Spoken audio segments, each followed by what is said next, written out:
dele que fugiu do irmão porque enganou o irmão. E José participou de um evento que eu estive no lugar onde isso aconteceu há pouco tempo agora, no Vale do Jaboque, no rio Jaboque, onde Jacó vai encontrar com Esaú, já com as suas esposas, que ele quer voltar para casa. Ele faz um acordo com o sogro, quer vir embora, ele vem para casa, mas vem morrendo de medo. Semana passada, eu estava no campo de refugiados sírios. Eu visitei vários, porque eu cheguei ao Brasil quinta-feira. E eu estava visitando os sírios ali. E uma das grandes angústias que muitos deles faziam, porque eu conversei com o ministro de Relações Exteriores do Líbano. E ele me deu a versão que está na hora do Líbano devolver esse povo para casa. São 2 milhões de pessoas, o Líbano não cabe todo mundo. E ele falou para mim, nessas palavras. Eu estou falando que foi em público, a gente gravou isso. Já acabou a guerra, está na hora desse povo voltar. Isso na versão do político libanês, que eu entendo os motivos dele. Na versão dos refugiados, voltar como? O governo, nós sendo lá perseguidos pelo Bashar al-Assad, eu vou voltar, ele vai mandar me matar. Porque ainda existe uma ditadura na Síria. Então tem todo esse problema. Imagina os sírios agora voltando para casa com medo do que vai me esperar depois de 11 anos fora de lá. Você pode ser chamado de traidor porque você fugiu do país na época do problema e tudo. Teve um camarada que quebraram todos os dentes da boca dele lá porque ele não lutou no exército. Imagina só, tem todos os dentes quebrados da boca. Então o Jacó voltou para casa com esse mesmo espírito que eu ilustrei aqui com os sírios. Como é que Esaú vai me receber? E olha que a Bíblia dá um detalhe interessante, que quando ele vai chegando perto desse rio Jaboque, o Jacó faz uma coisa. Ele divide o clã dele em dois grupos. Ele manda um grupo na frente e fica com um grupo na retaguarda. Porque se o Esaú vier com o exército e matar o grupo da frente, pelo menos sobra uma parte. E quem que ele mandou na frente? Lia com os filhos dela. Olha lá. Na retaguarda ficou Raquel com os filhos. E José deve ter visto, porque ele era criança nesse episódio, ele viu toda a trama. Ele viu o medo do pai de enfrentar o irmão. E ele não presenciou o evento, mas o testemunho dele, que naquela noite Jacó botou todo mundo para dormir, quase que dando uma despedida. Olha, Jacó deve ter falado isso, a Bíblia não diz, mas eu tenho certeza absoluta. Ele sabia que tinha o risco dele morrer. Como fala quando você manda alguém na frente? Os batedores já haviam dito para ele assim, Esaú vem e tem um exército enorme com ele. Oh, eu te traí, Tiago. Você tá fulo da vida comigo. Você quer me matar. Nós estamos numa cultura do Oriente Médio, que você já me jurou de morte. E anos depois eu vou te encontrar. E eu tô aqui morrendo de medo, né? E fala assim, pois é, o Tiago tá vindo ao seu encontro aí, ele tá com uns caras tudo com espingarda, facão, uns caras com cara de mal. Eu falei, vai bater, 10 mil não caras vai aí. sobrar ninguém aqui. Naquela noite, ele despediu. Ele falou assim, olha, filhinho, se acontecer alguma coisa com o papai, você vai fazer isso, vai cuidar da mamãe. O José viu tudo isso. E naquela noite, o Jacó saiu do acampamento e foi orar. E ele teve uma experiência marcante. Um homem apareceu para ele e o agarrou. Quando ele viu o homem, ele começou a lutar com o homem, pensando que era alguém de Esaú. E ele luta quando ele vê que não é um homem, é uma figura angelical. Na verdade, é o próprio Deus, em forma angelical, que passou para ele. E ele lutando com o homem, e aquele homem falou o seguinte, eu tenho que ir embora, me solte. E ele agarra e faz o mesmo pedido que ele fez para o pai dele quando ele enganou o pai para ter a primogenitura. Abençoe-me. E aquele homem disse, não vou te abençoar, eu não vou te soltar enquanto você não me abençoar. Aí ele demonstrou uma palavrinha que existe em hebraico, na verdade uma palavra que veio, ela não é bem do hebraico, mas ela acabou sendo incorporada, ela veio do Yiddish, é a palavra chutzpah. É difícil traduzir chutzpah em português, mas chutzpah é uma coisa que é muito valorizada em Israel, no Oriente Médio. É uma audácia, é aquela pessoa que tem garra, que tem determinação. É aquele camarada, vou ilustrar uma situação, que tem uma fila de estagiário para trabalhar com você, e ele entra na sala e fala assim, Tiago, eu sei que pode parecer soberbo, mas pode pensar os outros que eu sou o jovem que você está procurando. Eu sei que você precisa. E ele te olha no olho e fala com tanta... Você fala assim, tá bom. Dispensa os outros mesmo. Tem vários casos desse. Então o chutzpah é que ele não vou te soltar. Enquanto você não me abençoar, eu não te solto. Aí ele perguntou assim, me solta, não te solto. E tinha um costume no tempo do Gênesis que o Abraão até teve com Eliezer. No caso de Jacó e Isaac não é mencionado, mas é possível que tenha havido. Quando você ia receber uma bênção de um homem mais velho, você tinha que colocar a mão na virilha dele, na perna. sabe? Ali na descendência dele. E ele jurava. Repito, no caso de Jacó não é mencionado, mas é possível que tenha tido esse ato, porque ele era comum. Aí ele falou, você quer ser abençoado? Aí o anjo tocou na articulação da perna do Jacó e rompeu o nervo dele. Tanto é que ele ficou manco depois disso. Quando rompeu, olha a questão psicológica. Deus o fez lembrar daquela cena do engano. E perguntou, qual é o seu nome?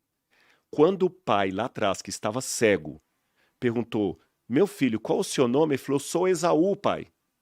Ele mentiu no nome. Errou a assinatura. Fingiu a assinatura do irmão. Por isso que ele ganhou a primogenitura. O anjo faz a mesma pergunta dele, qual é o seu nome? Você vai mentir de novo? Ele, sentindo a dor na perna, falou, não, meu nome é Jacó mesmo. Eu sou aquele que engana. Agora você encontrou com seu defeito. Você não vai ser mais Jacó. Você vai ser Israel. Israel, o homem que luta com Deus e sobrevive. E ele voltou daquela luta mancando, mas um novo homem. José viu isso. Então eu aprendo duas coisas aqui para fechar essa parte da ilustração. Letra A.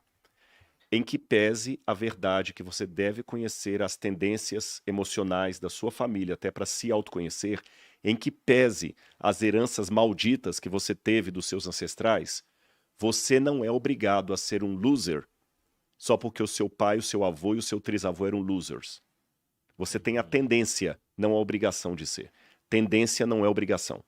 É verdade. Muito Segundo lugar, mesmo que você olhe para trás e não veja do que se orgulhar dos seus ancestrais, aprenda com os erros deles para não ser mais um na lista dos perdedores. bom. Eita, nós. Forte. Caralho, muito foda. Aí é doideira, hein? E. Uau, vamos retomar. Aí ele tava na prisão. Por causa do adultério que ele não cometeu, né? Tá na Não, prisão. Só quero que por motivo injusto. a galera pense nisso. Cara, se um presídio hoje em dia é um lugar horrível, Nossa, imagina num deserto, Egito. num Egito, que quase, tipo Calor, assim, né? calor pra caramba, escasso de água. Imagina o buraco que esse cara tava. Era um buraco, que os egípcios não tinham prisões regulares. Os egípcios, eles matavam. Então, raros casos iam para prisão. E sempre eram prisões políticas. Era um buraco mesmo. Olha isso, o cara tava literalmente num buraco. De Cara, novo. Tem uma parada De novo. muito interessante, cara. Olha só. O único cara bem-sucedido da Bíblia. O único cara bem-sucedido da Bíblia, cara. Pelo menos que eu li até agora, foi José, cara. Pelo menos que é mencionado como um cara bem-sucedido. E, ó, o Senhor estava com José de modo... Financeiramente? Não. Bem-sucedido. Tá. Ó, o Senhor estava com José de modo que este prosperou e passou a morar na casa do seu senhor egípcio. Não tá no 2 aqui.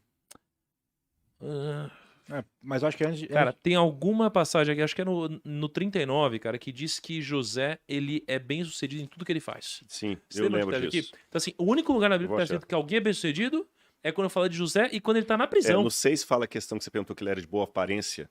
Tá. Eu estava tentando lembrar você que José era Mas na atraente prisão? de boa aparência. E a parte que fala que ele era bem sucedido, eu vou pegar aqui. Mas é bem sucedido na prisão. Uhum. Isso que é o louco, porque diz que ele é bem sucedido em tudo que faz. E a minha lógica aqui é o seguinte: eu tava conversando hoje com uma pessoa no avião e a pessoa falou assim: não, esse cara. Aqui, quer que eu leia o texto? Gênesis capítulo 39, versículo 23. É o 21 e o 23. O 21 diz assim: Mas o Senhor estava com José e o tratou com bondade. Concedeu-lhe simpatia dos carcereiros. Por isso o carcereiro encarregou José de todos que estavam na prisão. E ele se tornou responsável por tudo o que lá sucedia. O carcereiro não se preocupava com nada do que estava a cargo de José, porque o Senhor estava com José e lhe concedia bom êxito em tudo o que realizava. Bom, Caraca. aí vai depender da tradução, né? Mas tá certo, bom Mas êxito. é isso, né? Então, assim, pensa, qual que é a reflexão? Aí a pessoa falou assim, mas Thiago, ele tava na prisão. Ele não tinha bens, não tinha frutos, né? E aí a minha reflexão é o seguinte, o fruto é a consequência de uma semente. Entende? Então você ser bem-sucedido é diferente de você estar bem-sucedido. Porque antes de você estar bem-sucedido, você primeiro é, não é? Então ele é um cara bem-sucedido. Então ele tem êxito em tudo que ele faz. Porque ele tem a semente correta. Se você lançar uma semente ruim, você nunca vai ter o fruto correto. Mas quando você tem a semente correta, você sempre vai ter sucesso. O que você acha desse pensamento também que não, meio que, tipo, tem gente que acha que ser bem-sucedido tem muito mais a ver com um status e alguma coisa que está atrelada do que realmente independente de onde você trabalha, onde você está. Você pode ser bem-sucedido sendo um faxineiro, você pode ser bem-sucedido sendo um grande executivo de uma grande empresa, você pode ser bem-sucedido, sei lá, tipo, sendo um bom filho, por exemplo. Aí vai depender do que cada um define como ser bem-sucedido, né? O ponto é que você pode ser bem-sucedido sem estar. Eu acho que isso daqui é o ponto mais importante, Sim. entendeu? Agora, assim, imagina ele na prisão, ele manter, cara, a Só corrigindo, é compostura. o capítulo 39, acho que eu falei 38, né? É, 39. É o 39. Então, assim, imagina você na prisão manter a compostura, A cabeça, né? a cabeça e manter o espírito empreendedor. Porque o que vai acontecer? Ele começa a, de novo, liderar o negócio. Então ele entrou lá como prisioneiro e ele começa a ser quase que o. Cara, Como que é o nome? O cara que administra ali, tipo um Vai ser zelador, assim. carcereiro? Não, mais do que o É tipo carcereiro, ele é o que tinha a chave da prisão. Ele tinha a chave da prisão, ele era o prisioneiro.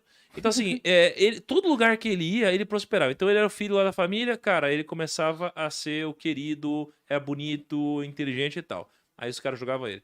Aí ele era escravo, começou, cara, a administrar os bens, começou a crescer na família, ganhar confiança. Aí foi jogar na prisão.